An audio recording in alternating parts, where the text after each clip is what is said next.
وجعلنا وإياكم إن شاء الله من الطالبين بالثأر الحسين مع ولي الحسين الإمام المهدي من آل محمد عليهم السلام.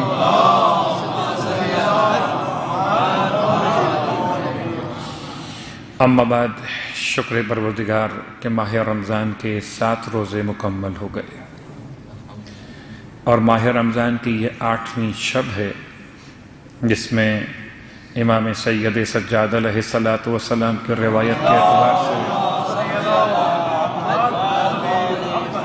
ماہ رمضان کی ہر شب آپ فرماتے ہیں پروردگار عالم 70,000 افراد کو آتش جہنم سے آزادی عطا کرتا ہے. ہمیں اور آپ کو کوشش کرنی چاہیے کہ 70,000 افراد میں ہمارا اور آپ کا نام بھی شامل ہو جائے. ماہ رمضان کے 30 راتوں میں اور ہر رات میں 70,000 افراد آتش جہنم سے آزاد کیے جائیں. اور پھر مولائے کائنات علی ابن ابی طالب علیہ السلام کی روایت کے اعتبار سے اس سے پہلے بھی آپ کی خدمت میں بیان ہو چکی یہ نماز، میں دوبارہ اس نماز کو دہرا رہا ہوں. 2 رکعت نماز ہے، ہر شب میں پڑھی جاتی ہے. ماہ رمضان کے مستحب نمازوں کے عنوان سے امام کے الفاظ کے اعتبار سے 2 رکعت نماز اور دونوں رکعتوں میں الحمد کے بعد 3 مرتبہ سورہ اخلاص پڑھا جاتا ہے. بہت آسان سی نماز ہے. بعض لوگ سوال کرتے ہیں کہ ہمارے مکتب میں مخصوص نماز جس میں قرآن کی تلاوت کی جائے جو برادران اہل سنت کے یہاں نماز تراویح کے نام سے معروف ہے، ہمارے یہاں کوئی ایسی نماز موجود ہے کہ نہیں ہے؟ جواب آپ کی خدمت میں عرض کیے کہ ہر وہ نماز جو سنت رسول و سنت معصومین سے ثابت ہو وہ تو بیان کی جاتی ہے، اور شکل جماعت میں ہو تو شکل جماعت میں بیان کی جاتی ہے. البتہ اس میں کوئی شک نہیں کہ ماہ مبارکہ رمضان میں ہمارے اور آپ کے مکتب میں 1000 رکعت نمازوں کے لیے 30 راتوں کا انتخاب کیا گیا. اور اس اعتبار سے کہ بہرحال وہ 1000 رکعت نماز کیسے پڑھی جائے گی، 3 شبیں مخصوص ہیں 100 رکعت کے اعتبار سے. اس کے علاوہ آخری عشرے کا الگ عنوان ہے، 2 شروع کے عشرے کا الگ عنوان ہے، 20 رکعت نماز. اس انداز سے ملا کر یہ نمازوں کی کل فیگر بنتی ہے 1000 رکعت نماز. کبھی ہمارے یہاں لفظ نافلہ کا استعمال ہوتا ہے، لوگ پریشان ہوتے ہیں، یا لفظ فرض استعمال کرتے ہیں، کیونکہ ہم رہتے ہیں مخلوط معاشرے میں جہاں برادران کے ساتھ اٹھنا اور بیٹھنا ہے. ان کے یہاں نفل پڑھی جاتی ہے. آپ پوچھتے ہیں نفل کیا ہوتا ہے؟ آپ کے یہاں بھی نفل ہوتا ہے، لفظ بدل جاتا ہے، نافلہ کہتے ہیں، وہ نفل کہتے ہیں. عنوان تو وہی ہوتا ہے. جیسے ہمارے اور آپ کے نماز جعفر تیار ہے، برادران کے یہاں وہ نماز تسبیح کے نام سے ہے. ایسے ہی نماز نافلہ شب ان کے یہاں ہمارے نماز شب، اور پھر عشاء کی نافلہ کے ساتھ شامل کرتے ہوئے 20 رکعت نماز پڑھی جا رہی ہے. اگر آپ غور کیجئے تو ہمارے اور آپ کے مکتب میں امام عسکری علیہ السلام کی روایت کے اعتبار سے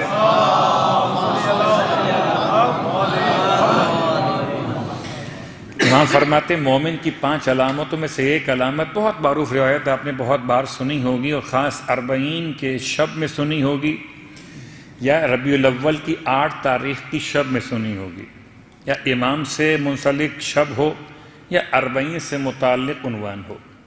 5 علامتیں مومن کی، ان میں سے ایک علامت دن اور رات میں ملا کر 51 رکعات نماز کا پڑھنا. تو یہ 51 رکعت نماز کیسے ممکن ہے کہ پڑھی جائے؟ یا ترتیب کیا ہوگی، یا طریقہ کیا ہوگا؟ اس کے لیے نماز شب ایک مخصوص نماز کہی جاتی ہے جو 3 قسم کی نمازوں پر مشتمل ہے. ان میں سے 8 رکعت نماز تہجد ہے، 2 رکعت نماز شفاعت سے، نہ کہ شفا سے. لوگ سمجھتے ہیں شاید کوئی یہ مریضوں کی شفا یابی کی نماز ہے، نماز شفا. یہ شفا نہیں ہے، شفا ہے. اردو کے بہت سے الفاظ، عربی کے مسائل مختلف ہو جاتے ہیں. تو نماز شفع یہ 2 رکعت نماز، اور اس کے بعد 1 رکعت نماز نماز وتر، 8 رکعت نماز تہجد، 2 رکعت نماز شفع اور 1 رکعت نماز وتر۔ ایک اور نماز ہے نماز وتیرہ۔ وتیرہ وہ نماز ہے جو عشاء کی نماز واجب کے بعد 2 رکعت بیٹھ کر یا 1 رکعت کھڑے ہو کے پڑھی جاتی ہے، لیکن اس کی کاؤنٹنگ 1 رکعت کے اعتبار سے ہی ہوتی ہے، البتہ بہتر یہ ہے کہ اسے 2 رکعت بیٹھ کر ادا کیا جائے، جیسے کہ مومنین انشاءاللہ ادا کرتے ہوں گے۔ تو نماز شب 3 قسم کی نمازوں کے ایک پیکج کا نام ہے۔ یہ تو ایک نماز رکعات کی تعداد ہوگی 11۔ اب خالی ایک سوال، بعض اذہان میں یہ بات موجود ہے شاید کہ نماز شب کے لیے سونا لازم ہے، یہ بعض اذہان میں جملہ ہے۔ بعض مقامات پر معصومین علیہ السلام کی بارگاہ سے بعض شبوں کے عنوان میں لفظ سونا استعمال ہوا ہے کہ جا کر سو جائے، عشاء کی نماز پڑھ کے پھر کچھ دیر بعد اٹھے اور پھر یہ اعمال کو انجام دے، لیکن نماز شب کے لیے سونا شرط نہیں ہے، نماز شب کے لیے جاگنا شرط ہے، کیونکہ سوتے ہوئے تو نماز صلوات پڑھے محمد و آل محمد پر نہیں ہو سکتی۔ خیر یہ تو میں نے آپ کے ذہن کو ہلکا کرنے جملہ استعمال کیا تاکہ یہ بار بار نمازیں نمازیں نمازیں، تو کیا نمازیں ہیں کہ یہ سب سے خوبصورت نماز نماز شب ہے، اتنی خوبصورت نماز کہ یہ وقت سے پہلے بھی پڑھ سکتے ہیں رجا کی نیت سے، وقت کے بعد بھی پڑھ سکتے ہیں قضا کی نیت سے، اور وقت میں تو ہوتی ہی یہ ادا کی نیت سے۔ باقی اور نمازوں میں یہ گنجائش نہیں ہے، نماز شب میں یہ گنجائش ہے۔ رہا پہلا سوال کہ نماز شب کا وقت، پہلی بات تو واضح ہو گئی کہ سونا اس میں شرط نہیں ہے۔ اگر انسان رات بھر جاگ رہا ہو، جیسے ماہ رمضان میں لوگوں کے اکثر معمول کہ رات کے 12 بج جاتے ہیں، 1 بج جاتا ہے، 1:30 بج جاتا ہے، کیا سوئیں گے، سحری پہ اٹھنا پڑے گا، اور سحری کہیں قضا نہ ہو جائے، کچھ اور قضا ہوتا ہو تو ہو، سحری کہیں قضا نہ ہو جائے، اس کے لیے رات بھر جاگنا گوارا ہے، مگر نماز شب کے لیے رات بھر جاگنا گوارا نہیں ہے۔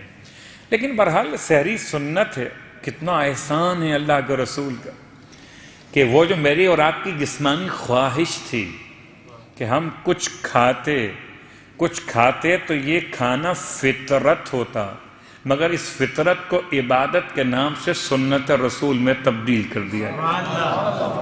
اب اگر میں یہ سوچ کے اٹھتا ہوں کہ میں کھاؤں گا تو یہ فطرت ہے سحری کھانا، اور یہ سوچ کے اٹھوں کہ سنت رسول پہ عمل کرو تو یہ عبادت ہو جائے گا۔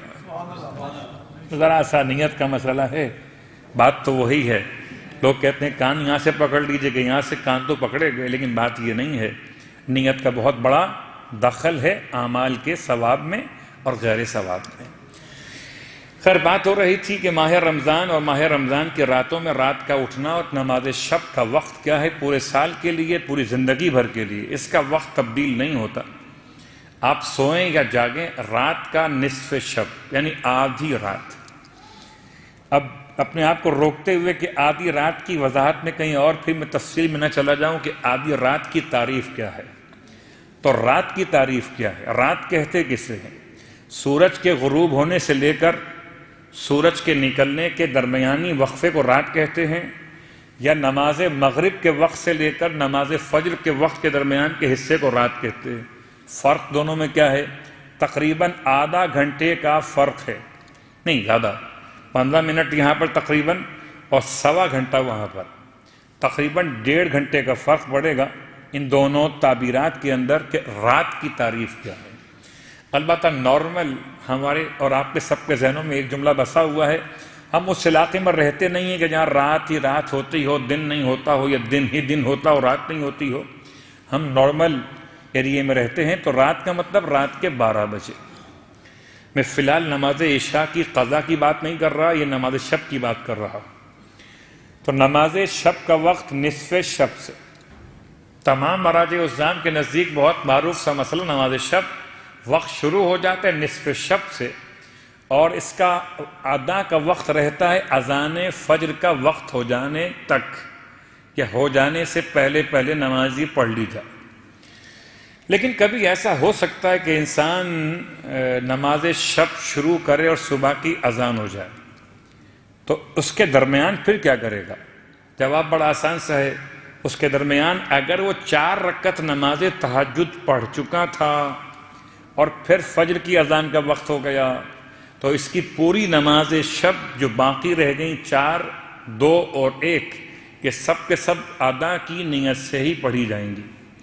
اور اگر 2 رکعت نماز پڑھی تھی ابھی تہجد کی نمازوں میں سے اور اذان فجر کا وقت ہو گیا، تو اب میری اور آپ کی نماز شب قضا ہو گئی۔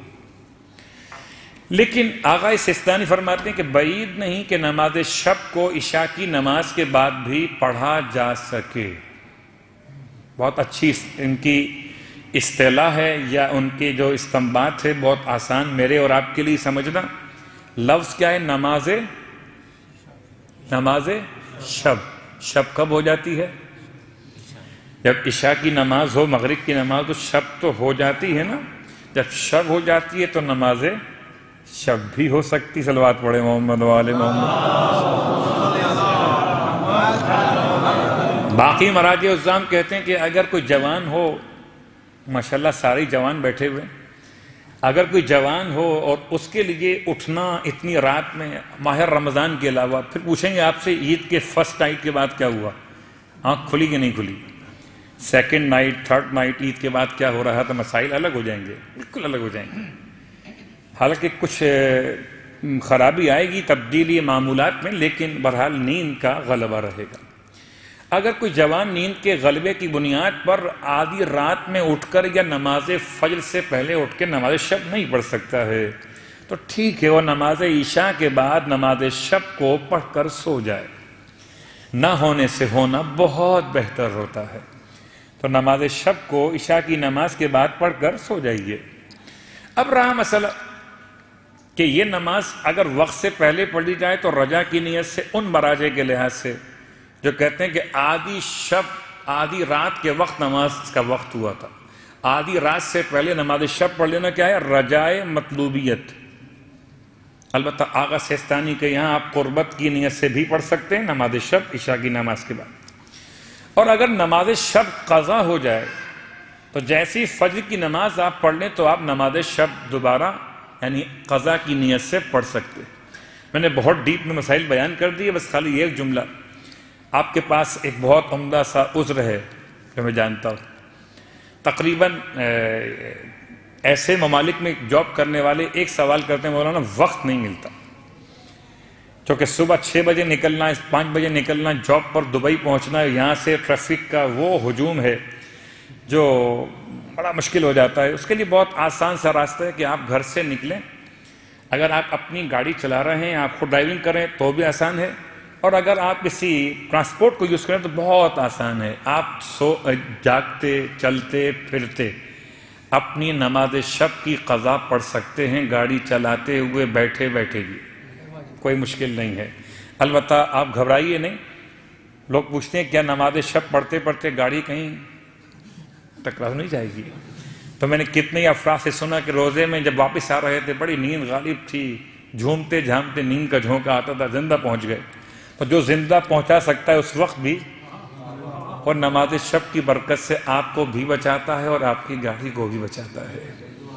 اسی لیے دعائے سفر پڑھنا مت بھولیے گا، ورنہ شاید کسی وقت نقصان ہو جائے گا۔ سبحان الذی سخر لنا ھذا وما كنا له مقرنین وَإِنَّا إِلَىٰ رَبِّنَا لَمُنْقَلِبُونَ۔ صلوات پڑھ لیں محمد و آل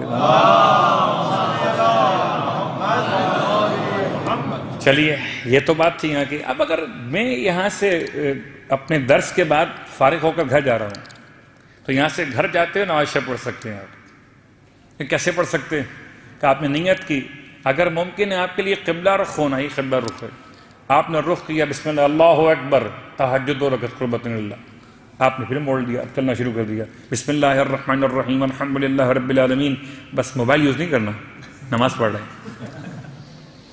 الحمد پوری ہو گئی، اس کے بعد آپ نے کہا اللہ اکبر سبحان اللہ سبحان اللہ، چل بھی رہے ہیں آپ، سمع اللہ لمن حمدہ اللہ اکبر سبحان اللہ سبحان اللہ سبحان اللہ، اللہ اکبر سبحان اللہ سبحان اللہ سبحان اللہ۔ آپ کا سفر بھی چل رہا ہے اور آپ کی نماز بھی چل رہی ہے۔ بس وہ مبتلات یاد رکھیں، ایک وضو آپ کا رہنا چاہیے، کیونکہ وضو کے بغیر نماز کوئی نماز نہیں ہو سکتی سوائے نماز جنازہ کے۔ تو آپ کوئی نماز پڑھنی ہے مستحب چلتے پھرتے، واجب کی بات نہیں کر رہا ہوں میں، خیال کیجیے گا، واجب کی بات نہیں کر رہا ہوں، نماز مستحب کی بات کر رہا ہوں۔ اور نماز مستحب میں وضو شرط ہے، نماز واجب میں بھی شرط ہے، اور درمیان میں کسی سے بات نہیں کر سکتے، فون آ جائے آپ ریسیو نہیں کر سکتے، اور ریسیو کرنا ہے تو بعد میں وہ ایک بڑا استہزاء سا ہو گیا کہ مسجد نبوی کے اندر نماز ظہر کی جماعت ہو رہی تھی، اور ایک برادر کا فون بجا مسجد نبوی میں، اتفاق سے آج بھی کچھ ایسے واقع ہوا ہمارے یہاں، لیکن پھر بھی ہمارے یہاں ماشاءاللہ ابھی لوگ اس غلطی پر نہیں آئے جو غلطی میں دیکھ کر اپنی آنکھوں سے آیا۔ اس نے حالت نماز میں موبائل فون اٹھایا اور ریسیو کیا، ہیلو میں نماز پڑھ رہا ہوں۔ یہ اپنی آنکھوں سے دیکھا ہے، اور یہ بہت پرانی بات نہیں ہے، اسی سال کے حج کی بات کر رہا ہوں۔ اچھا پتہ نہیں وہ کون، خیر میں اس کی زبان نہیں استعمال نہیں کر رہا کہ وہ کون سی لینگویج بول رہا تھا، میں ترجمہ کر گیا اس کو چھپانے کے لیے۔ پھر رکوع کیا، سجدہ کیا، سجدے میں پھفون مچ گیا، اس سجدے کی حالت میں اٹھا کے پھر کہتا کہ میں نماز پڑھ رہا ہوں۔ اس کے لحاظ سے وہ نماز بھی ہو رہی ہے اور فون پر کال بھی ریسیو ہو گئی، لیکن کوئی نماز گفتگو کرتے ہوئے نہیں ہو سکتی کسی اور سے۔ جب خدا سے بات کر رہے ہوں تو کسی عبد خدا سے بات نہیں ہو سکتی۔ 51 رکعت نماز کا خلاصہ بیان کر کے میں اس روایت کو مکمل کروں، بات کہاں سے کہاں پہنچ گئی۔ 51 رکعت نماز میں آپ نے 11 رکعت مکمل کر لی، 11 کے بعد اب باقی ہے فجر کی نماز سے پہلے، فرض نماز یعنی واجب نماز سے پہلے 2 رکعت نفل نماز یا نافلہ نماز، نافلہ فجر۔ یہ بالکل فجر کی طریقے سے 2 رکعت پڑھی جاتی ہے، یہ فجر کی نماز سے پہلے، واجب نماز سے پہلے۔ اس کے بعد آئیے ظہر پر، ظہر کی 8 رکعت نافلہ نماز ہے، 2 2 2 اور 2۔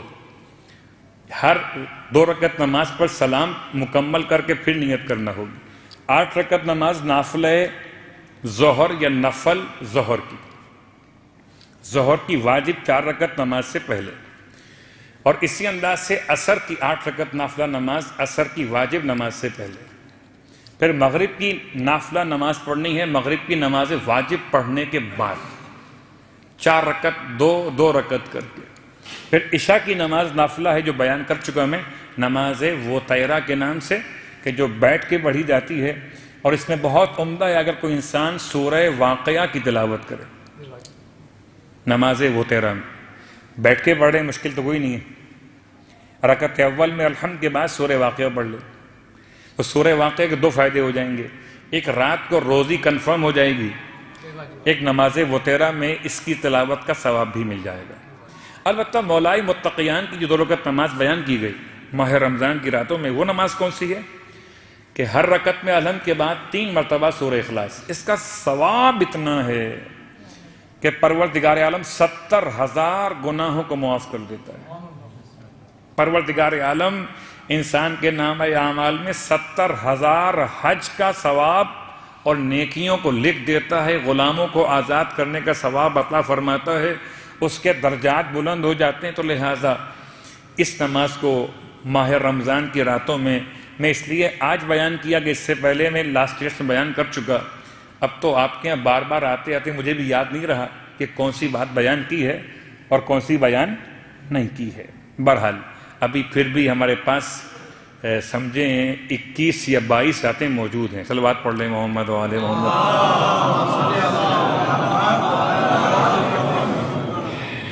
اب آئیے مسائل خود بخود اس کے درمیان میں آ گئے، خالی ایک مسئلہ ماہ مبارکہ رمضان کے عنوان سے کہ جو بہرحال انسان کے لیے کبھی کبھی پریشان کون ہوتا ہے کہ وہ سمجھتا کچھ اور ہے اور ہوتا کچھ اور ہے۔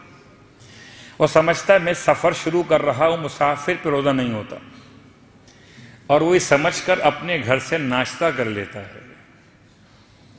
جانا کہاں ہے؟ کراچی یا اپنے علاقے میں جانا ہے، اپنے شہر میں جانا ہے، پاکستان کے ہندوستان، آپ کا کون سا شہر نہیں معلوم مجھے، آپ نے وہاں جانا ہے، بچوں کے ساتھ عید منانے کے لیے، ماہ رمضان گزارنے کے لیے، اور آپ کی جو فلائٹ کا ٹائم اور ڈے ٹائم ہے، آپ کو نکلنا ہے ظہر کی نماز سے پہلے، آپ کی فلائٹ اڑ جائے گی، تو ہر صورت میں آپ کا روزہ نہیں ہو پائے گا، کیونکہ آپ کا ٹریول شروع ہو جائے گا مسافت شرعی کے اعتبار سے بیفور ظہر، بیفور زوال۔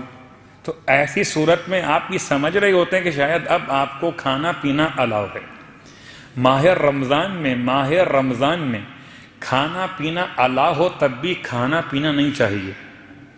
میں بہت بڑا جملہ کہہ رہا ہوں۔ مثال کے طور پر مجھے بڑی شدید پیاس لگی ہے، میں مرتے مرتے بچ رہا ہوں، مجھ پر واجب ہو گیا ہے کہ میں پانی پی لوں ورنہ مر جاؤں گا، تو کیا اس پانی پینے کے بعد اب کیا چائے بنوا سکتا ہوں وائف سے؟ روزہ ختم ہو گیا، اب تو چائے پینا جائز ہوگی نا؟ نہیں۔ جتنا آپ کی جان بچانے کی ضروری تھا وہ آپ نے کھا لیا یا پی لیا، اب آپ کو کھلی چھٹی نہیں دی گئی ہے۔ ماہ مبارک رمضان کا احترام لازم ہے، تو جس طرح یہ احترام لازم ہے اس طرح وہاں کا مسئلہ۔ آپ مسافر، ابھی مسافر نہیں ہوئے، ارادہ سفر رات سے ہے، سفر کی نیت آپ کی رات سے ہے، آپ کو نکلنا ہے زوال سے پہلے، اڑ جانا ہے یہاں سے، آپ کا روزہ نہیں ہو پائے گا۔ لیکن روزہ نہ ہونے کا مطلب یہ نہیں ہے کہ آپ گھر میں صبح کا ناشتہ کر لیں، آپ کے لیے حرام ہے کھانا اور پینا۔ کب تک؟ جب تک کہ حد ترخص سے باہر نہ نکل جائیں۔ جیسے ہی آپ اپنے علاقے، اپنے شہر، اپنے ملک جہاں پر رہتے ہیں وہاں کی حدود سے باہر نکل گئے، اب آپ کھانا کھائیں یا نہ کھائیں، پانی پئیں کہ نہ پئیں، اب آپ کی مرضی ہے۔ اب آپ کو اجازت ہے کہ آپ کچھ کھا پی سکتے ہیں، لیکن جب تک آپ اپنے شہر وطن میں ہیں، سفر کا ارادہ بھی ہے اور یہ معلوم بھی ہے کہ روزہ نہیں ہوگا، تب بھی آپ کے لیے کھانے پینے کی اجازت نہیں۔ صلوات پڑھیں محمد و آل محمد۔ ہاں، اگر میں یہ کہتا کہ کھانے پینے کی اجازت ہے تو صلوات زور سے ہوتی،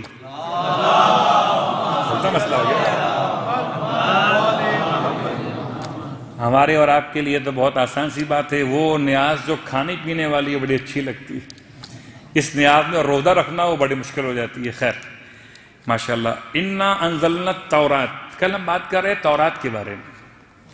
یہ توریت بھی پڑھی جاتی ہے لفظ کے اعتبار سے کتاب کا نام، اور تورات بھی پڑھا جاتا ہے۔ تو تورات اور توریت کے معنی پر کل کچھ توجہ کی تھی الواح کے اعتبار سے۔ خود تورات یا توریت نکلا ہے لفظ طور سے، اس کے دو ترجمے اور کیے گئے، ایک ہے الشریعت اور ایک ہے القانون۔ لفظ توریت کا ترجمہ شریعت اور قانون، اور چونکہ یہ شکل الواح میں تھی تو الواح کو کہتے ہیں چمکتا ہوا، ظاہر ہوتا ہوا وہ تحریری عنوان جو کسی صفحے پر موجود ہو۔ لیکن توریت کے لفظ کا استعمال اب یہودی جو کرتے ہیں وہ تین قسم کے عنوانات پہ کرتے ہیں۔ ایک کرتے ہیں عہد عتیق کی کتب کے بارے میں، اور ایک کرتے ہیں اسفار خمسہ کے بارے میں، اور تیسرا خود کتاب توریت کے بارے میں۔ مسلمانوں کے نزدیک کتاب توریت جو حضرت موسیٰ علیہ السلام پر نازل ہوئی خالی وہ توریت ہے، اس کے علاوہ جو عہد عتیق میں کتابیں لکھی گئیں وہ توریت نہیں ہیں۔ کتنا بڑا احسان ہے خداوند عالم کا، بہت غور کیجیے گا کہ شیعہ سنی تمام مسالک اسلام کے جتنے فرقے بھی ہیں، کوئی اپنی کسی کتاب کو قرآن کے نام سے یاد نہیں کرتا۔ وہ صحیح بخاری کہہ دیں گے، وہ صحیح مسلم کہہ دیں گے، یہ کتب اربع کہہ دیں گے، التہذیب کہہ دیں گے، الاستفسار کہہ دیں گے، من لا یحضرہ الفقی کہہ دیں گے، اصول کافی کہہ دیں گے، نہج البلاغہ کہہ دیں گے، مگر کسی کتاب کو قرآن نہیں کہا جاتا، برخلاف یہودیوں کے۔ انہوں نے اپنے علماء کی لکھی ہوئی کتابوں کو بھی توریت کا نام دے دیا، اس لیے مسئلہ بڑا مخلوط یا مکس ہو گیا کہ اصل توریت کیا ہے اور یہ توریت کون سی ہے۔ ٹھیک، یہ بڑا احسان ہے پروردگار کا اس امت کے لیے کہ قرآن الگ ہے اور باقی ساری کتابیں جس مسلک کی ہوں، جس فقہ کی ہوں، جس فرقے کی ہوں، وہ الگ ہیں۔ کوئی اپنی کسی کتاب کو قرآن ثانی بھی نہیں کہتا. قرآن اول تو بہت دور ہے. اور یہ خدا کا لطف و کرم کہ توریت کے معنی شریعت اور قانون کے، اور قرآن کی لفظی معنی کیا ہے؟ پڑھی جانے والی کتاب. یعنی سب سے زیادہ روئے زمین پر جو کتاب اب تک پڑھی گئی ہے وہ صرف و صرف قرآن مجید. صلوات پڑھ لیں محمد و آل محمد.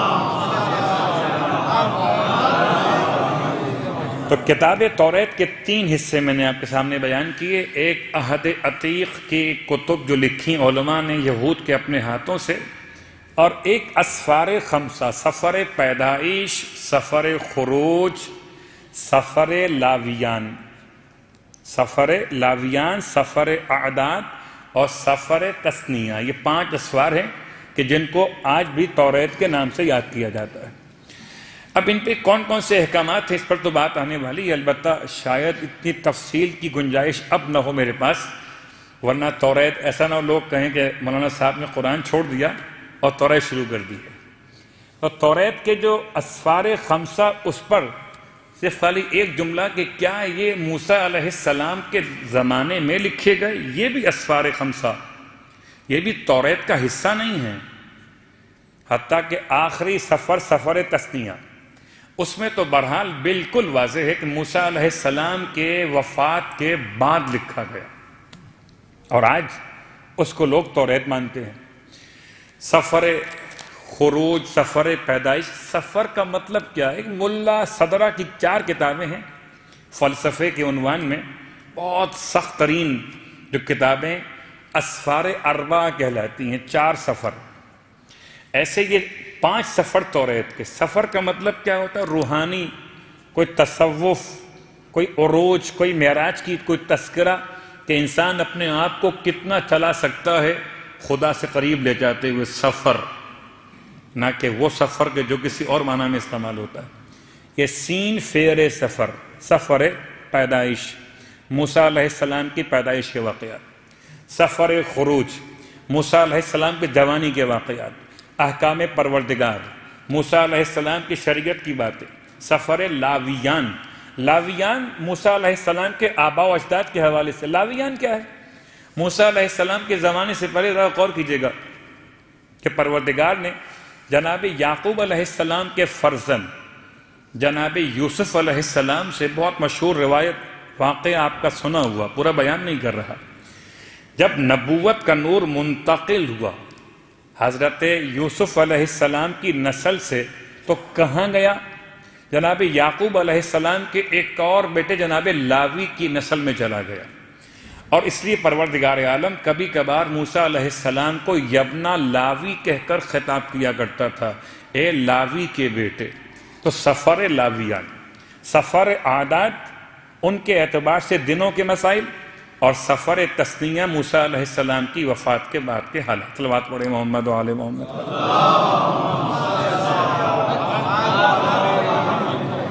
یہ تو ذرا سی تعارف تھا. اب آئیے میں اس تعارف کے ساتھ ساتھ کہ اس کتاب توریت میں کیا لکھا ہوا تھا اور کیا کسی زمانے معصوم میں کتاب توریت کا حوالہ موجود ہے، تو اس سے پہلے آیت کا ترجمہ پھر روایت. ہم نے کل آپ کی خدمت سورہ مائدہ کی آیت نمبر 44 پڑھی تھی کہ لفظ تورات کو خدا نے استعمال کیا قرآن مجید میں 18 مقامات پر. کتنے مقامات پر؟ 18 مقامات پر. ان میں سے ایک مقام سورہ مائدہ میں ہم پڑھ رہے تھے کل بھی اور آج بھی. خدا کا اعلان کہ ہم نے اتارا توریت کو، اس میں ہے 2 چیزیں، ایک نور، ایک ہدایت. اور اس کے ذریعے انبیاء حکم دیا کرتے تھے، پوری بات آپ کل سن چکے. اب اگلی آیت کا ترجمہ، وَكَتَبْنَا عَلَيْهِمْ فِيهَا، اور خدا فرماتا ہے ہم نے لکھ دیا علیہم بنی اسرائیل پر، فیہا اس کتاب توریت میں کیا لکھ دیا تھا کہ ان النفس بالنفس، قصاص کا پہلا قانون کہ جان کے بدلے جان. قصاص کا دوسرا قانون والعین بالعین، آنکھ کے بدلے آنکھ. قصاص کا تیسرا قانون والانف بالانف، ناک کے بدلے ناک. قصاص کا چوتھا قانون، والاذن بالاذن، کان کے بدلے کان۔ کیا مطلب؟ کوئی کسی کی جان لے لے تو بدلے میں جان لی جائے گی، کوئی کسی کی آنکھ زخمی کر دے، آنکھ نکال دے یا توڑ دے یا ختم کر دے تو آنکھ کا بدلہ آنکھ سے، ناک کا بدلہ ناک، اور کان کا بدلہ کان۔ والسن بالسن، اور پانچواں قانون قصاص، ناخن اگر کوئی کسی کے نوچ لے، کھینچ لے جڑ سے تو سن بالسن، ناخن اگر نوچ لیے گئے تو اس کے بدلے میں ناخن ہی نوچے جائیں گے۔ والجروح قصاص، اور اگر کوئی کسی کو زخمی کر دے تو زخم کے بدلے زخم، یہ قصاص ہے۔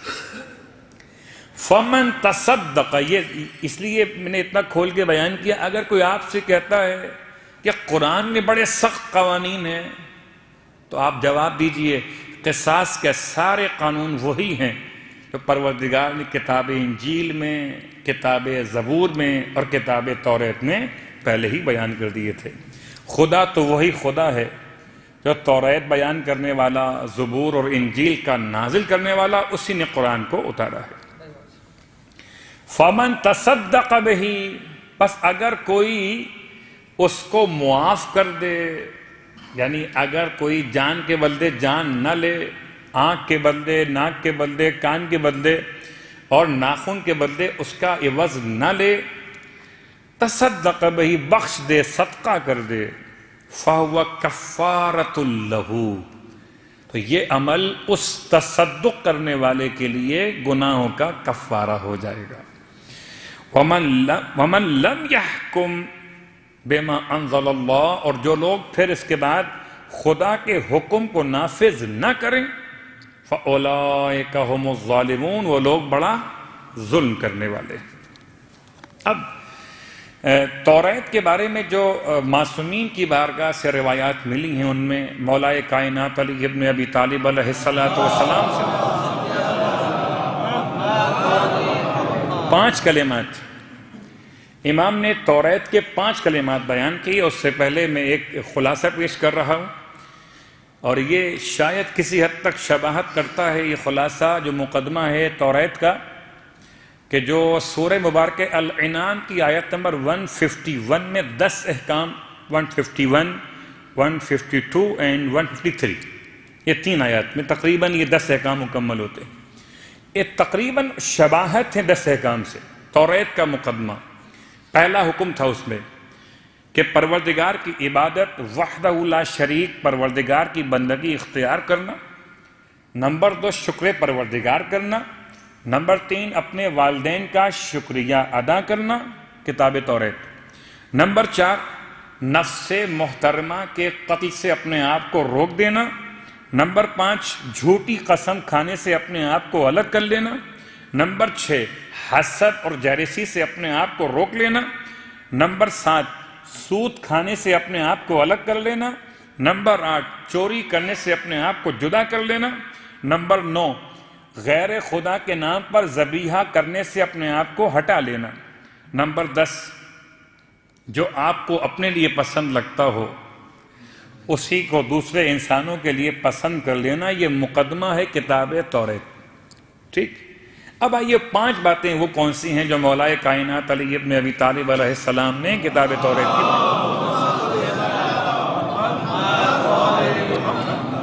کتاب توریت میں امام فرماتے 5 کلمات ایسے ہیں کہ آپ فرماتے ہیں کہ میرا دل چاہتا ہے کہ ان 5 کلمات کو دن میں 5 مرتبہ دیکھوں۔ یہ تشویق ہے، یہ ایک رغبت کا انداز ہے۔ ارشاد فرماتے پہلا کلمہ یہ ہے، یہ وہ کلمے نہیں ہیں جو دوسرے کلموں کے نام سے ہوتے ہیں، یہ اصل میں وہ جملات ہیں، وہ سینٹنس ہیں جو امام نے بیان فرمایا۔ اس لیے میں نے وضاحت کر دی کہ لفظ کلمے سے مراد یہاں کوئی گواہی نہیں ہے۔ فرماتے ہیں ایسا شخص عالم لا ينتفع بعلمہ، ایسا عالم جس کے علم سے فائدہ نہ اٹھایا جا سکے، ہوا و ابلیس و سواء، وہ اور شیطان دونوں برابر ہیں۔ بہت سخت بات پڑھے محمد و آل محمد کو، بڑا فرق ہوگا۔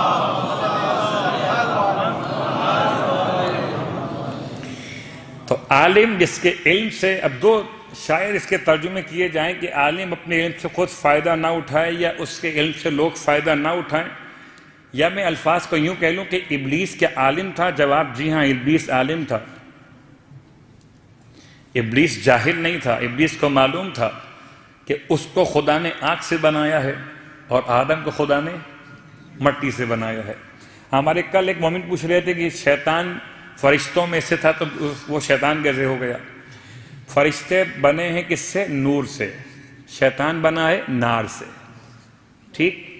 اور اسی لیے اگر کوئی ایسا عالم جس کے علم سے فائدہ نہ اٹھایا جا سکے تو وہ خطرہ ہے، وہ خطرہ ہے۔ بہت غور کیجیے گا، بہت سی باتیں ہیں میں چھوڑ رہا ہوں۔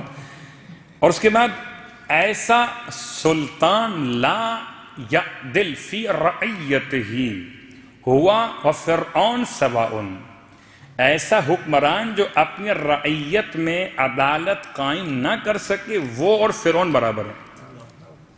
کتاب توریت کا سیکنڈ سینٹنس جو مولا مشکل کشا علی ابن ابی طالب علیہ السلام نے ہمیں اور آپ کو، ایک عالم ایک سلطان، ٹھیک؟ دو آگے۔ اور تیسرا وہ شخص فرماتے ہیں کہ ایسا غنی لا ینتفع بمالہ، ایسا غنی کہ جو اپنے مال سے فائدہ نہ اٹھانے دے کسی کو، ہوا والاجیر سواء، وہ اور مزدور دونوں برابر ہیں۔ نام ہے غنی، لیکن اگر وہ اپنے مال سے نہ فائدہ اٹھانے دے کسی کو، نہ خود فائدہ اٹھائے، تو بالکل مزدور کی طرح سے مزدوری کر رہا ہے، پیسے جمع کر رہا ہے کسی اور کے لیے۔ غنی، سلطان اور عالم۔ اور چوتھا امام فرماتے ہیں فقیر یتذلل، ایسا فقیر جو تذلل اختیار کرے، طمعا فی مال الغنی، غنی کے مال کو دیکھ کر اس کے لالچ میں ذلیل ہو جائے، اپنے ہاتھ پھیلا دے، اس کے سامنے رونے لگے، اس کے سامنے اپنی عزت کو بالکل مٹی میں گویا ملا دے۔ امام فرماتے ہیں ہوا والکلب سواء، ایسا فقیر اور کتا برابر ہے۔ کتاب توریت اور مولا کے جملات، اس کے 5 جملات سے ہمیں اور آپ کو نصیحت پہنچاتے ہوئے، ٹھیک؟ 4 ہو گئے، عالم، سلطان، غنی اور فقیر۔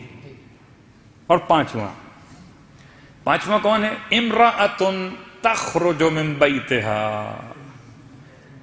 بدون اذن زوجہا لغیر ضروری ہی والامۃ سواء۔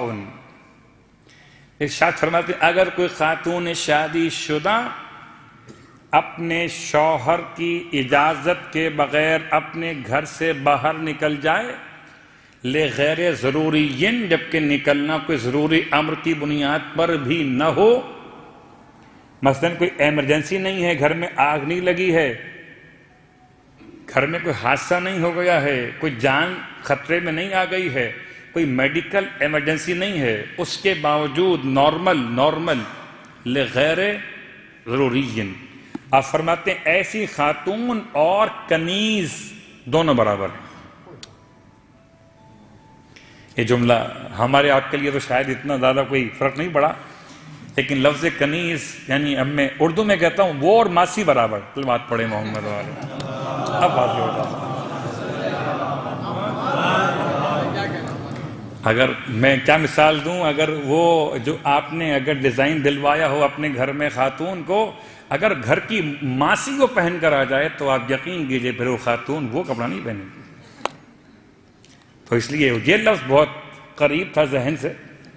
تو 5 باتیں امام نے بیان فرمائی ہیں اس کے بارے میں، کتاب توریت کے 5 کلمات۔ آپ فرماتے ہیں یہ 5 کلمات ایسے ہیں کہ ہم چاہتے ہیں کہ دن میں 5 مرتبہ ان کلمات کو دیکھیں اور غور کریں۔ کتاب توریت سے سیرت کا ایک اور بیان، اور اس کے بعد اپنی بات کو مکمل کریں گے۔ اور آج جناب ابو طالب علیہ السلام کے حوالے سے بعض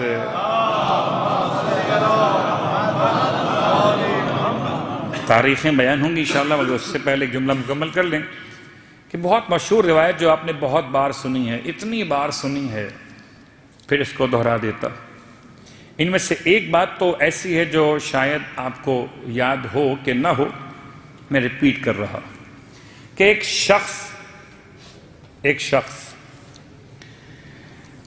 گیا تھا حکومت غیر معصوم، اشارے آپ کے علم میں، وہاں گیا تھا اور اس نے سوال کیا تھا جو حکومت غیر معصوم میں پہلا شخص بیٹھا ہوا ہے، سوال اس سے کیا تھا کہ یہ بتائیے، مسلمان کہتے ہیں کہ خدا آسمانوں پر ہے تو زمین کیا خدا سے خالی ہے؟ نہیں، سوال کہ آپ کا خدا کہاں پر ہے؟ کیا خدا اوپر ہے؟ بہت سے لوگ آپ کی بھی کہتے ہوں گے ہمارے یہاں جو اوپر والا دیکھ رہا ہے۔ میں تو گھبرا گیا، کوئی اوپر رہتا بھی ہے؟ نہیں، اوپر والا خدا، لا حول ولا قوت، جس نے خدا کے لیے مکان کو معین کیا۔ ہمیں اور آپ کو کیا ہو گیا؟ ہم نے بنو امیہ کے خدا کو کیوں مان لیا؟ ہمارا خدا خدائے محمد و آل محمد ہے، ہم اس کو خدا مانتے۔ لیکن چونکہ ہماری جو آبادی ہے، جو ہماری رہائش ہے، مشترکہ ہے، مخلوط ہے، مکس آبادی ہے، تو جو الفاظ وہاں سے آتے ہیں وہ آپ کے یہاں بہ جاتے ہیں، اور خدا کا نام اتنا محترم ہے کہ آپ اسے بغیر چوں چرا قبول کر لیتے ہیں۔ اوپر والا دیکھ رہا ہے تو سوال کیا تھا، یہ جملہ کہاں سے آیا؟ اوپر والا، یہ وہاں سے آیا تھا۔ آپ کا خدا کہاں پر ہے؟ کہ اوپر ہے۔ کہ نیچے خدا کی زمین اس سے خالی ہے کیا؟ کہ تو زندیق ہو گیا، تو کافر ہو گیا، اسے مار دو۔ وہ چلایا کہ میں سوال کر کے پھنس گیا، شہادت بغیر مانگی مل رہی ہے، تو اس کو نکال کے پہنچایا مولا کی بارگاہ۔ یہ کون ہے؟ یہودی ہے، مسلمان بھی نہیں ہے۔ امام فرماتے ہیں میں تجھے تیری کتاب اور تیرے نبی کا حوالہ دوں تو مان لے گا؟ کہتا ہے اس سے اچھی کیا بات ہوگی کہ بات میری ہو، کتاب بھی میری ہو اور نبی بھی میرا ہو۔ فرمایا اللہ نے کتاب توریت میں موسیٰ علیہ السلام کے واقعات میں اس واقعے کو نازل کیا، اور تو نے اپنے علماء سے یا تو سنا یا کہ معلوم کر لے کہ ایک مرتبہ نبی موسیٰ علیہ السلام بیٹھے ہوئے تھے اور فرشتہ ان کی بارگاہ میں آ کے سلام کرتا ہے، آپ نے سلام کا جواب دیا، پوچھا کہاں سے آتے ہو؟ کہا میں 7ویں آسمان سے اللہ کے پاس سے آتا ہوں۔ کچھ دیر بعد ایک اور آ گیا، پھر سلام کیا آ کر، آپ نے سلام کا جواب دیا، کہاں سے آتے ہو؟ کہا 7ویں زمین سے آتا ہوں، اللہ کے پاس سے آتا ہوں۔ پھر دائیں سے بائیں سے سامنے اور پیچھے، یعنی 4 سمتیں یہ والی اور 2 سمتیں یہ والی، 6 سمتوں سے 6 فرشتے آئے اور آ کر نبی کو سلام کیا۔ ہر ایک نے الگ الگ اپنی سمت کا عنوان بتایا اور اللہ کے پاس سے آتا ہے بتایا، اللہ کے پاس سے آتا ہے بتایا۔ ہو سکتا ہے آپ کے ذہن میں سوالات چلنا شروع ہو گئے ہوں، پھر وہ دعا کیوں مانگتے ہیں آسمان کی طرف کرتے ہوئے؟ پھر یہ کیا تعلق ہے؟ یہ تمام باتیں سمجھانے کے لیے کہ رحمت کا نزول ہمیشہ اوپر سے نیچے کی طرف ہوتا ہے، اس لیے ہاتھ اٹھا کے دعا مانگی جاتی ہے، ورنہ دعا کے مانگنے کے لیے ہاتھ اٹھانے کی بھی 3 طریقے الگ الگ ہیں، وہ الگ موضوع کہ ہاتھ یوں کب اٹھانے ہیں اور یوں کب کرنے ہیں، یوں کرنے ہیں۔ بہرحال ہمارے یہاں تو بہت معروف ہے، ساری دعائیں ایسی مانگی جاتی ہیں، چاہے وہ یہ والی دعا ہو یا یہ والی دعا ہو، یہ تمام 3 الگ الگ موضوعات ہیں اس کے۔ لیکن موسیٰ علیہ السلام کے واقعے کو بیان کرتے امام نے فرمایا کہ اللہ کے نبی سجدے میں گر گئے، پروردگار کون سی جگہ ایسی ہے تیرے وجود سے خالی ہے؟ نہ 7 آسمان، نہ 7 زمین، نہ دائیں نہ بائیں، نہ پیچھے نہ آگے، کوئی سمت ایسی نہیں ہے سمت ہو اور خدا موجود نہ ہو۔ تو کتاب توریت کا حوالہ مولائے متقیان نے دیا، پھر کتاب توریت کے ساتھ امام کے وہ جملے فرماتے ہیں لو سنیت لیگل وسادتو، اگر میرے لیے مسند بچھا دی جائے، لو سنیت لیگل وسادتو، اگر میرے لیے مسند بچھا دی جائے اور مجھ سے سوال کیا جائے کتاب توریت، کتاب انجیل، کتاب زبور اور قرآن سے، تو میں ہر ایک کو اس کی کتاب سے ایسے جواب دوں گا کہ ہر کتاب پکار اٹھے گی، جیسا علی نے کہا ویسا ہی تو حق ہے۔ تو کتاب توریت ہو یا انشاءاللہ اب اگر ہم آگے چلیں گے تو کتاب انجیل بھی بات شروع کریں گے ان کی تاریخوں کے اعتبار سے، لیکن آج کی تاریخ بہرحال شیخ مفید علیہ الرحمہ کے نزدیک ماہ رمضان کی 7 تاریخ حضرت ابو طالب علیہ السلام کی وفات کی تاریخ ہے، ماہ رمضان کی۔ اختلاف تاریخ تو بہرحال تقریباً اکثر مقامات پر ہے تو اس میں بھی ہے، لیکن شیخ مفید علیہ الرحمہ نے 7 رمضان لکھا ہے۔ اور 7 رمضان خالی ایک جملہ آپ کی خدمت میں بیان کرتے ہوئے کہ اللہ کا رسول نے اپنے چچا کے جنازے پر کچھ کلمات کہے تھے اور کچھ خاص کام انجام دیے تھے۔ میں ایمان ابو طالب کی بات شروع نہیں کر رہا کہ وہ ایک بہت بڑا موضوع ہے اور اس کے لیے پورے پھر ایک مجلس نہیں بلکہ عشرہ ہی چاہیے ہوتا ہے کہ 7 دلیلیں قائم کی جائیں یا پھر اس کے علاوہ 3 دلیلوں میں اقسام پیش کی جائیں، لیکن فی الحال صرف 2 باتیں۔ ایک تو مولا کائنات علی ابن ابی طالب علیہ السلام نے اپنے بابا کے غسل و کفن کے کاموں کو انجام دیا۔ جناب ابو طالب علیہ السلام کو غسل و کفن کس نے دیا؟ مولا مشکل کشا نے دیا۔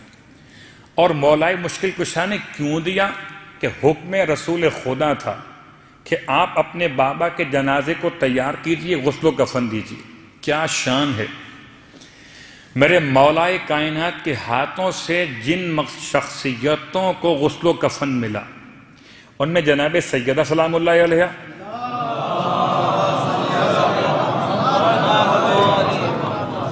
اور خود اللہ کا رسول صلی اللہ علیہ وآلہ وسلم،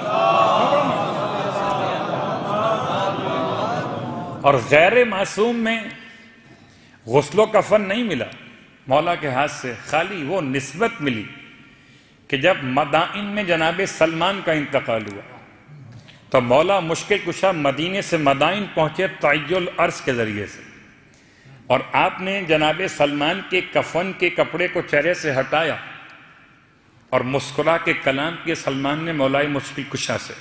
لیکن اللہ کے اس ولی نے 3 شخصیتوں کو باقاعدہ اپنے ہاتھوں سے غسل و کفن دیا۔ چوتھی کے بارے میں بھی تاریخ نے واضح نہیں کیا، ہو سکتا ہے وہ بھی نام مل جائے، جناب فاطمہ بنت اسد سلام اللہ علیہا، آپ کی والدہ۔ لیکن جناب ابو طالب علیہ السلام کے لیے بالکل واضح سی بات کہ جن ہاتھوں سے رسول کو کفن دیا گیا انہی ہاتھوں سے ابو طالب کو کفن دیا گیا۔ آسان نہیں ہے، حکم پیغمبر ہے کہ جائیے جا کے غسل و کفن دیجیے۔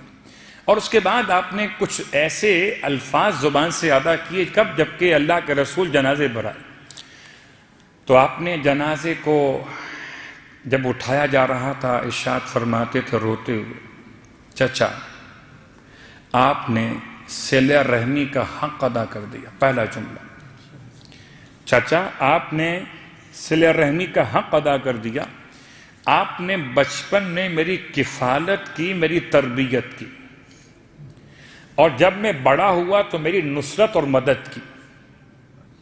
بچپن میں الگ، جوانی میں الگ، اور آپ صلہ رحمی کے ادا کرنے میں۔ اور پھر فرماتے ہیں، اور یہ جملہ ہے شرح نہج البلاغہ میں ابن ابی الحدید نے لکھا کہ اللہ کے رسول نے فرمایا، چچا قسم ہے پروردگار کی، میں آپ کے لیے ضرور خدا سے سوال مغفرت کرتا ہوں۔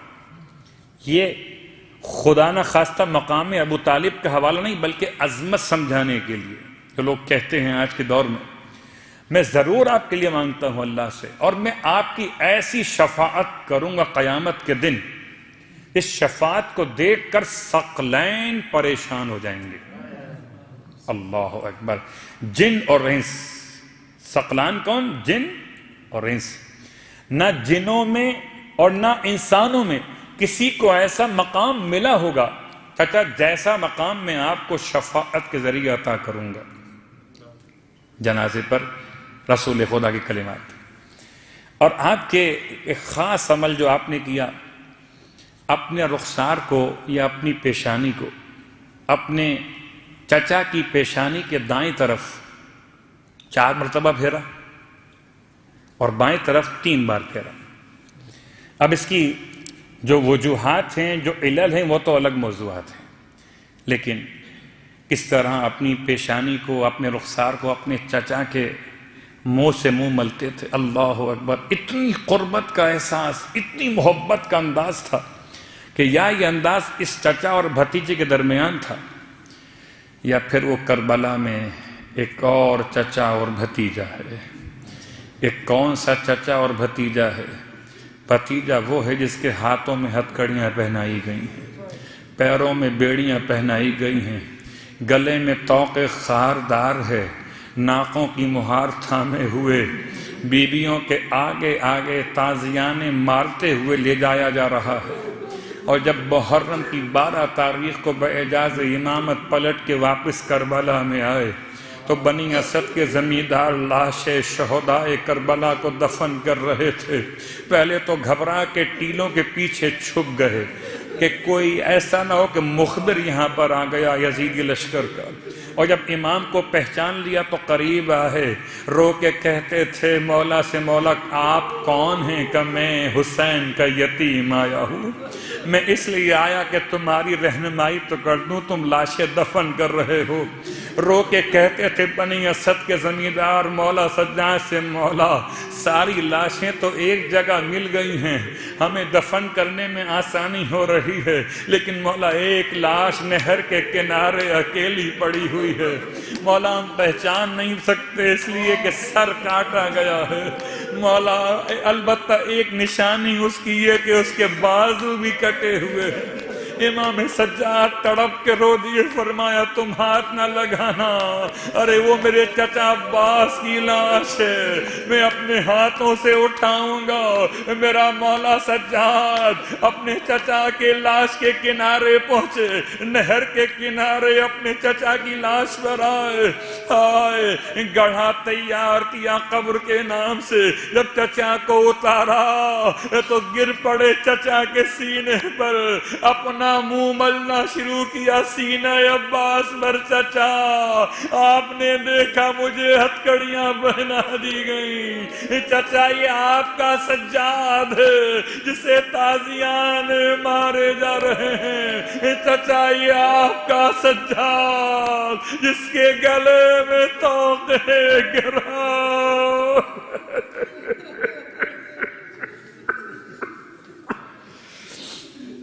اللہ ولعنۃ اللہ علی القوم الظالمین وسیعلم الذین ظلموا ای منقلب ینقلبون۔ بار اللہ واسطہ محمد و آل محمد کا پروردگار تمام حاضرین مجلس کی حوائج شرعیہ کو پورا فرما۔